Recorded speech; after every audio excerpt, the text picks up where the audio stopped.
Hi, my name is Susan SurfTone. I'm a guitar player.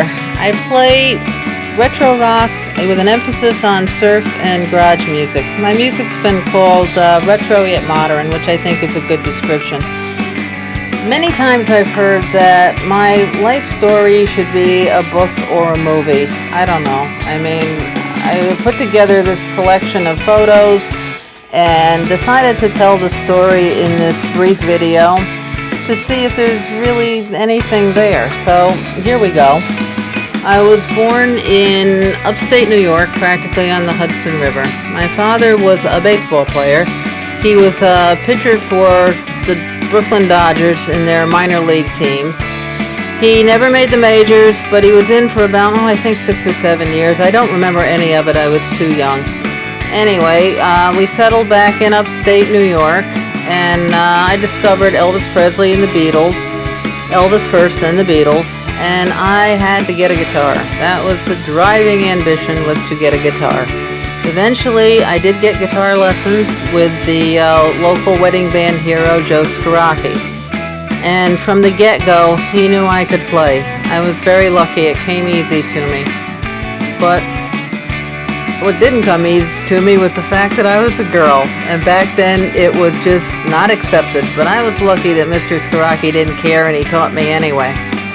Anyhow, the guitar became my true best friend. It was the one driving ambition that I had, and in that little town in upstate New York, I practiced and I listened to music. I did learn to play baseball, by the way. I did spend many hours with my $30 beginner guitar, which later evolved into a K guitar, which I unfortunately gave up. But anyway, moving along. I got pretty good as a young kid, and I'd heard people say all the time, she should be in a band, she should be in a band, but the problem was she was a girl. Well, that just got me more determined, and I decided that a small town just wasn't going to do it for me. I really had to get to a big city. We were about 3 hours away from New York City, and that became the burning ambition, the guitar in New York City. I've always been someone that enjoys the big city environment as opposed to the small town environment for many reasons, and New York City was on the target. That's who I wanted to be, right there, Susan with the guitar. So I practiced and I played. I learned to play chords and melody line at the same time, and I still could never get in a band. Never. I went to college and I went to law school. So let's take a look at what happens next. I joined the FBI. They were hiring and I needed a job. So off I went to the FBI Academy in Quantico, Virginia to become a special agent. I was hired out of Boston and I returned to Boston. I worked bank robberies and worked bank burglaries. But I got transferred to New York City because I wanted to work foreign counterintelligence. So there I was. I was finally in New York City. I was working foreign counterintelligence, and it seemed like it was going to be an all right career, but I still wanted that guitar. I still thought about that guitar, and I really didn't want to lose that part of me. The job had its moments, but it was a lot of sitting in parked cars thinking about that guitar. And walking past CBGBs every day, boy, I just got to thinking. I was getting older, time was moving on, and I had to do something soon, or my dream of the Beatles was going to be gone. And you know what? I was gay. And the FBI wasn't the greatest place to be if you were gay. I knew that when I joined, but I wanted to do the job. But I was itching to be myself, and it just seemed like the time to leave. So I took the leap. I left. I left to start a band. I left to become a guitar player. And I really didn't think too much about the future. And me being gay didn't have to be top secret anymore. I was glad I got the training and had the experience. It stayed with me for the rest of my life. I wouldn't give it up for anything, but I'm glad I left when I did. I'm glad I left when I did because I would never, ever have been happy if I had stayed at the Bureau. I don't know if I would have had much of a career because, frankly, around the time I was leaving, I think they were starting to get suspicious that I was gay. And I was in the Bureau back in the days when no matter how good you were, no matter how good an agent you were, you could be fired for being gay. So I knew I had no future there. I knew at best I'd be in that parked car for the rest of my career, and that guitar was calling. So I took the leap.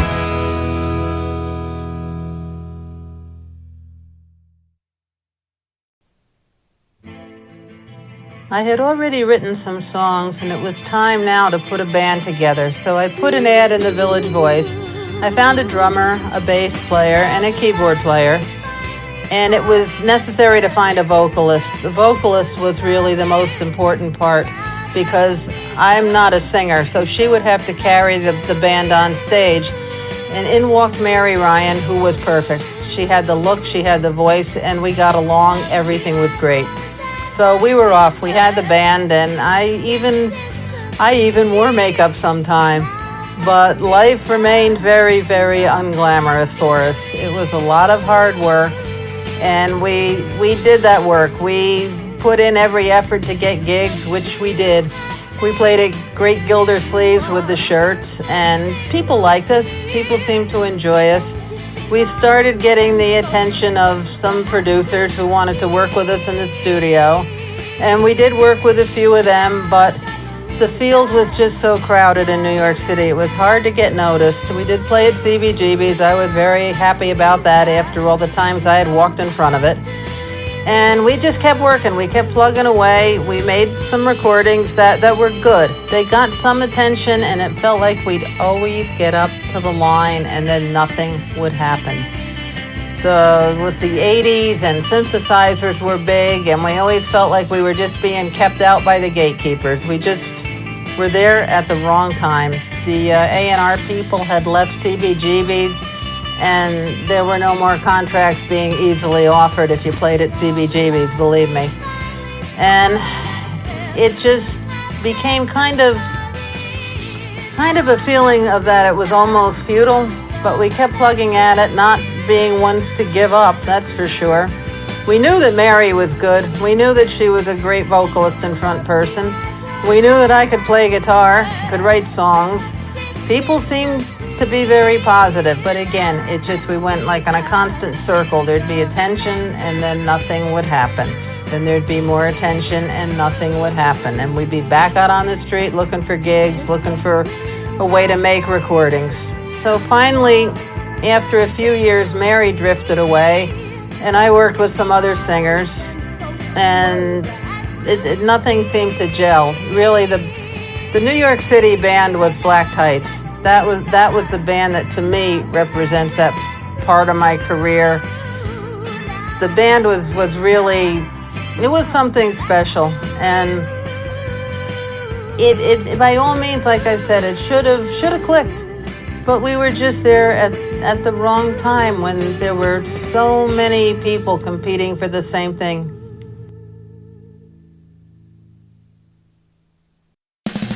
Success finally came when I moved to Rochester, New York, and formed an instrumental surf band. Pulp Fiction was a hit, Miserlou was on the top of the charts, and the timing was right indeed. We were signed to a German label, GD Music, out of Hamburg, Germany. Hamburg is where the Beatles played before they became famous.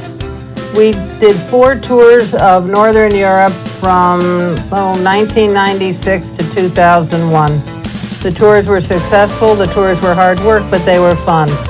We saw just about every inch of Germany, back and forth and back and forth and back and forth. There we are getting lost with a nice German woman showing us the way. Hamburg was a lot of fun. We played on the Reeperbahn. We actually played in the building where the Kaiser Keller is, right there. The Kaiser Keller's in the basement, and we played on the top floor. Anyway, it was a lot of fun. We played practically every night of those 4 tours with little time off. We actually did some recording in Stuttgart one time. We made a lot of friends, and I was certainly glad to have that experience. There's the bridge to Denmark, where we played. I think we played on 2 of our tours. We played in Denmark. There's a pamphlet for Christiana, Lopen and Christiana. Christiana was kind of the free zone of Copenhagen, where anything went, and it was very interesting. It's not there any longer, but it was a good time while it was there. We saw every inch of Germany, all the castles and everything. There we are with the band we were touring with, and I think that was Cologne. The crowds were good. Some of the shows, many of the shows were sold out. It was quite an experience. We did play at a Star Club in Dresden. The Star Club in Hamburg was gone. And the FBI followed me everywhere, as you can see. We did play in Paris, and that was a whole lot of fun. And we did, our first view of the Eiffel Tower was at night, just like that. And we came back to New York. We were out of Albany, New York at the time. That's the Albany lineup. It was kind of a mix between Rochester and Albany. The players, few were rooted in Rochester, and a few were rooted in Albany, and a couple of us had been in both places. So I'd say the band really belonged to kind of to both cities. And that's me on a motorcycle outside a club in Troy, New York. The Reeperbahn was an experience. It was very much like it was in the movie Backbeat. That had just been filmed there before we did the first tour, and that's really what it looked like. It was before the tourists, before it became too touristy, and you really got a flavor of what it was like when the Beatles were there. We sat in the same club, the Gretel and Alphonse, right across the street from the Kaiser Keller before we played, just like they did. That was an experience. Anyway, the record sold well. We sold a lot of merch at the gigs, and we made money on every tour. The band, you just get better on tour. You get better when you play every night. You really do. It's just an experience you got to do to understand it. You just play every night. You don't get tired of it. Every night's different. The people are different. The clubs are different. And it's an experience that you never forget.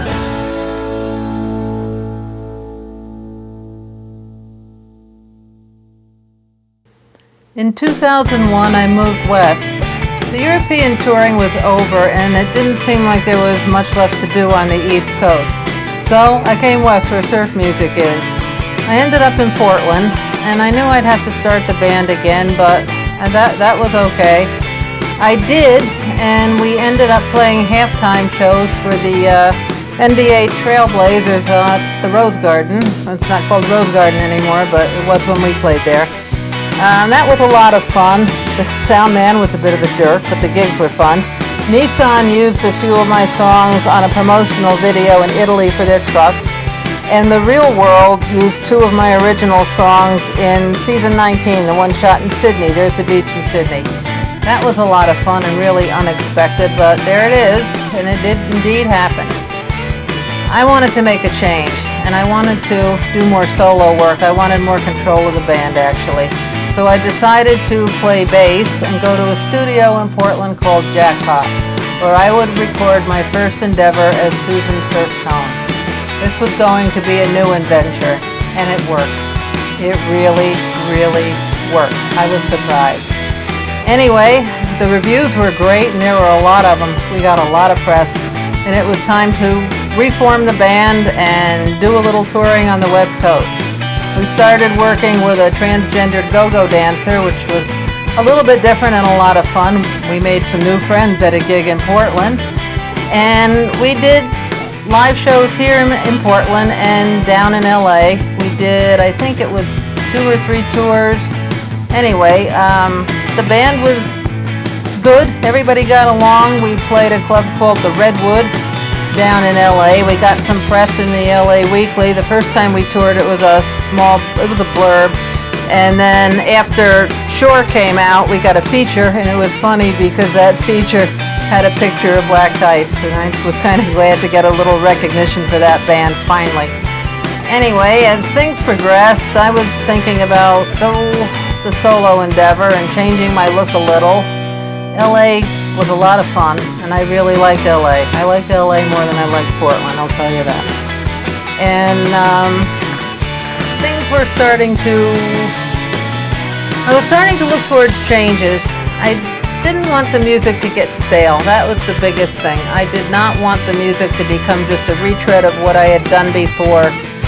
I really wanted to keep my music different. I never used the outward reverb. I never had that wet, drippy sound. I wanted to keep a garage influence there, and I wanted to try to experiment with a little more of maybe a rockabilly sound, and that meant vocals.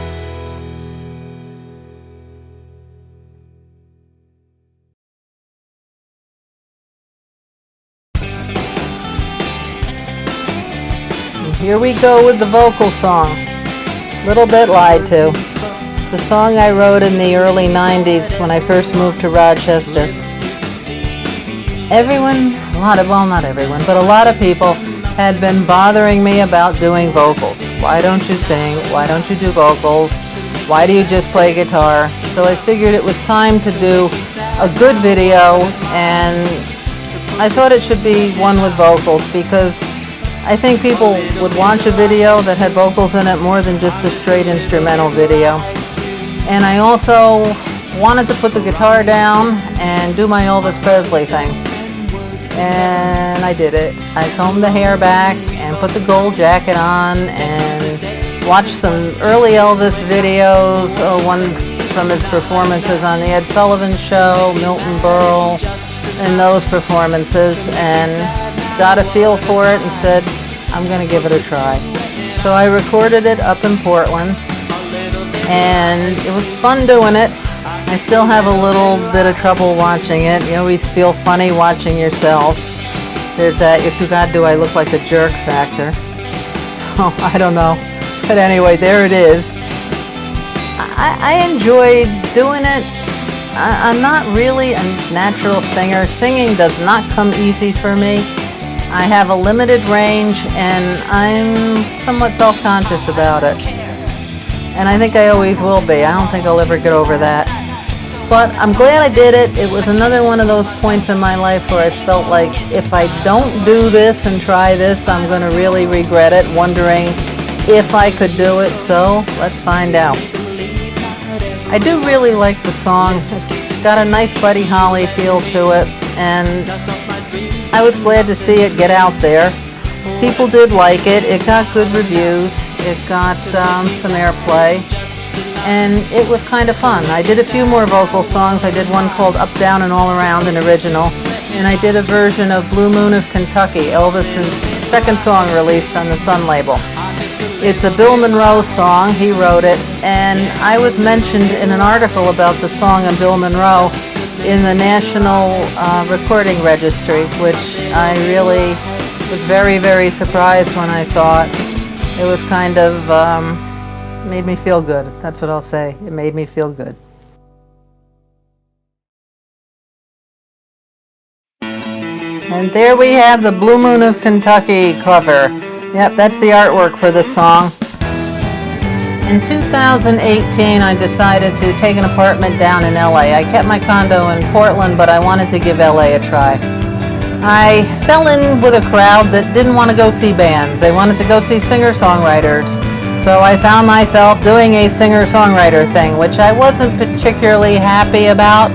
I still wanted to play rock and roll, and I was kind of questioning what I was doing. But after thinking about it, I picked up the electric guitar again.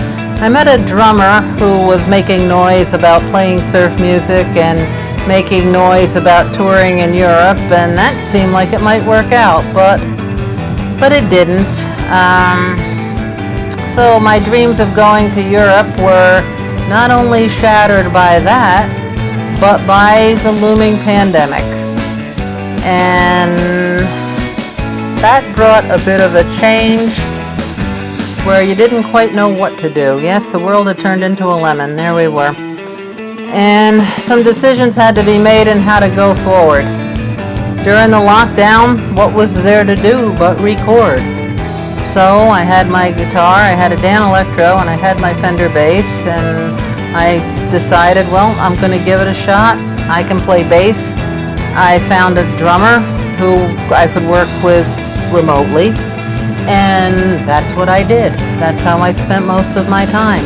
Once again, the guitar was my best friend, and it worked. It worked. The music was good. The music was what I had always been hearing in my head. The music was the way I finally wanted it to be without having to compromise. One thing about being a female guitar player, female lead guitar player in an instrumental band has trouble finding musicians who will play with that female guitar player. One way to solve the problem is to do it yourself. Or become a singer-songwriter, which I truly didn't want to do full-time, as you can see. Anyway, I recorded, and I recorded, and I recorded, and I recorded, and I built up quite a library of songs, and I thought they were good. And I started working more on the production end myself. I was doing more mixing. I found a way to do some mastering, and I was learning a lot about recording. It seemed like Europe was never going to happen again, but I had gone in this different direction now. And what's that thing they say about lemons and lemonade? Well, maybe it's true. So I had become really kind of somebody who could do all of it without having to compromise, and that's what felt really good. This was really me. This was really me, without anybody telling me what to do, without me feeling like I had to give in on what I felt were major points just to keep people playing in a band, just to keep things moving forward. I had finally found a place where I could truly be me. In the spring of 2020, I decided to release a single, Baja, that was a return to surf music for me. It had been 25 years since Without a Word was released in 1995, and I thought it might be nice to do a surf song once again. I didn't really expect much, but it was more just to commemorate the 25 years. Anyway, in June of 2020, I got a phone call from my label mate, Avory Gray. She was in Portland and I was in LA. And she said, Bill Kelly played Baja on the Underground Garage. And I said, no way, can't be true. And she said, yeah, it is, look at Facebook, there's a chart up. So I did, and there it was. And that was something I had wanted for a long time. I wanted to be played on the Underground Garage. And Bill Kelly is one of the last great DJs, one of the last DJs that really brings the music out, makes the records come alive, and gives you a show worth listening to. And he had been a friend for a long time. He had been supportive of me back in the Susan and the SurfTone days when he was a DJ on WFMU out of New Jersey. And he was doing a show on the Underground Garage. I never thought I'd get played on it. The Underground Garage is like the gold standard in the music that I do. Stevie Van Zandt started the channel on Sirius XM to make sure that this music stayed alive, that it was preserved, that future generations could hear it and understand why it made many of us pick up guitars. And he also plays bands that are currently playing the music. So it's a true honor to be played on that show. And this began a long streak of me being played on that show, which is still sometime for me hard to believe, but the songs that you're seeing now when I'm showing, these are the songs that have been played. And for that I am truly grateful and thankful. And I gotta say a word about radio. Radio is a true art form of rock and roll. A truly good DJ makes the music come alive, and that's what DJs like Bill do. The music is selected by them, and it's played in a way that it fits together. It's a show in itself, and it just makes the music sparkle. And you don't see it much anymore. So the Underground Garage is a truly good thing. And I'd have to say thanks to Mike Murray at Whole Lotta Shakin' out of Rochester, played on WRUR. Mike has a similar show, and he's been with me since the Susan and the SurfTone days. And it's a true honor to be played and supported on that show, too. It really is. And then there's Chris Major with his show Strike the Box in Boston. It's played on the Tufts University station, I always get it wrong, WMFO. And thank you, Chris, I appreciate it. And then there's Jim Prell down in Florida at the Music Authority. Another guy who brings you great rock and roll week after week. It's just great rock and roll. So thanks, guys. Thank you.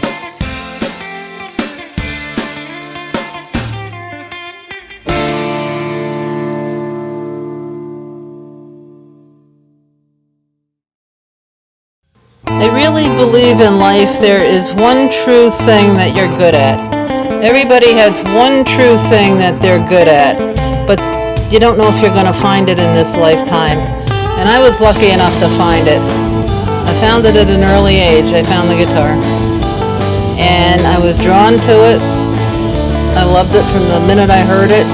I was comfortable with it. I always felt like it was a part of me, and many times it got me out of those woods right there. But I really think that everybody has something, and you just don't always find it. So, it's a lot of luck in life, isn't there? But anyway, it got me many places, that guitar. It filled many empty spaces, and it took me to experiences and people that I'd never thought I'd have. Like here, for instance, Avory and I recorded All Tomorrow's Parties, a Velvet Underground song, and we found ourselves on a list with R.E.M. That was nice. That was a surprise. There's been an awful lot of surprises.